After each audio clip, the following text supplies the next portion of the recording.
वहीं यूपी में अपराधियों के खिलाफ एक्शन लगातार जारी है। इसी बीच अब गब्बर सिंह के खिलाफ बुलडोजर चलाने की तैयारी हो रही है। भूमाफिया जो कि गब्बर सिंह के नाम से मशहूर है, कुख्यात है, यूपी के इस गब्बर सिंह की संपत्ति पर अब योगी सरकार कब्जा लेने वाली है। पूरा मामला देखिए इस रिपोर्ट में।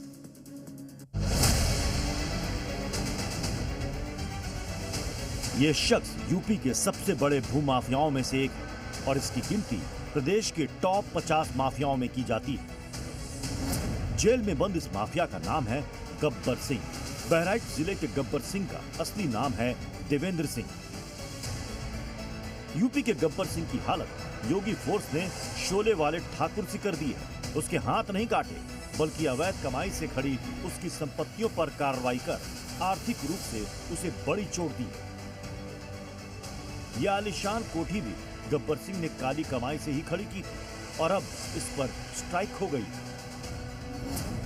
इस कोठी की कीमत करीब 1.5 करोड़ रुपए है और ये गब्बर सिंह की पत्नी सारिका सिंह के नाम पर है। पुलिस के मुताबिक गब्बर सिंह ने गैर कानूनी काम से मकान बनवाया था और फिर उसे पत्नी के नाम कर दिया। ये कोठी अब यूपी सरकार ने अपने कब्जे में ले ली है।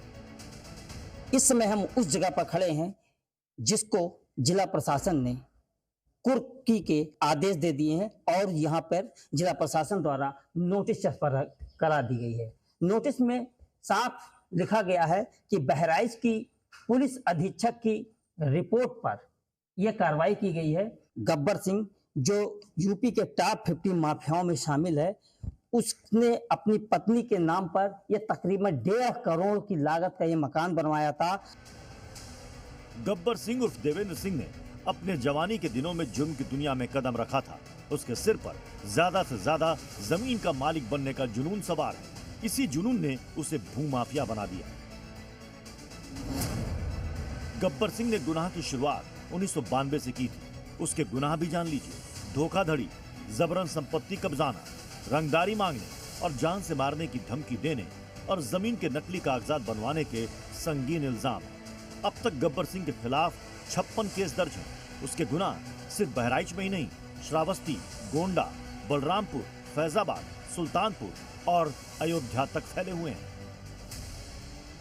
देवेंद्र सिंह उर्फ गब्बर सिंह 2021 में बहराइच योगी आदित्यनाथ के कार्यक्रम में जबरदस्ती पहुंच गया था। किसी तरह से वो मंच पर चढ़ने में भी कामयाब हो गया था। उसने सीएम योगी के साथ फोटो भी खिंचवाई थी, लेकिन वो शायद भूल गया कि यही उसकी सबसे बड़ी गलती थी। योगी सरकार ने उसकी फाइल खुलवाई और काले कारनामे को उजागर किया। कुछ ही महीने के अंदर वो जेल की सलाखों के पीछे था और 2022 में उसके होटल और मॉल की भी कुर्की कर दी गई। एक तरफ योगी सरकार ने माफिया की दिवाली काली कर दी, तो दूसरी ओर नोएडा में एनकाउंटर वाली आतिशबाजी हुई। नोएडा में 3 गाड़ी चोरों को पुलिस ने एनकाउंटर के बाद धर दबोचा। ऐन दिवाली पर अब ये बदमाश अपने पैरों से लाचार हो गए। चौड़ा मोड़ के पास 2 मोटरसाइकिल पर बदमाश आते हुए दिखाई दिए थे, सन्निध लड़के। इनको रोकने का प्रयास किया गया। उनके द्वारा पुलिस पार्टी पर फायरिंग की गई। पुलिस पार्टी के द्वारा जवाबी फायरिंग की गई, जिसमें वो बदमाश भागे। 2 बदमाश पुलिस की गोली से घायल हुए। घायल बदमाशों की पहचान सौरभ के रूप में हुई और विशाल के रूप में हुई। पश्चिमी यूपी के संभल में पुलिस ने गौ तस्करों के साथ भी आतिशबाजी की। एनकाउंटर के बाद कुख्यात गौ तस्कर पकड़ा गया। पुलिस के ऑपरेशन लंगड़ा के खौफ में आए गौ तस्कर ने योगी फोर्स के सामने ही कान पकड़कर गौ तस्करी से तौबा कर ली। आज से 2 दिन पहले जो गौ कशी हुई थी, उसमें इसने स्वयं की संलिप्तता और अन्य अभियुक्तों की संलिप्तता के बारे में भी बताया और ये भी बताया कि ये भविष्य में इस तरीके की कोई घटना है वो कारित नहीं करेगा। योगी राज में दिवाली सिर्फ वही मना सकेंगे जो कायदे में रहेंगे। माफिया, गैंगस्टर, गौ तस्कर और लुटेरे जिन्होंने ना जाने कितनी की दिवाली खराब की है, अब योगी ऐसे कुख्यात अपराधियों की दिवाली काली कर रहे हैं।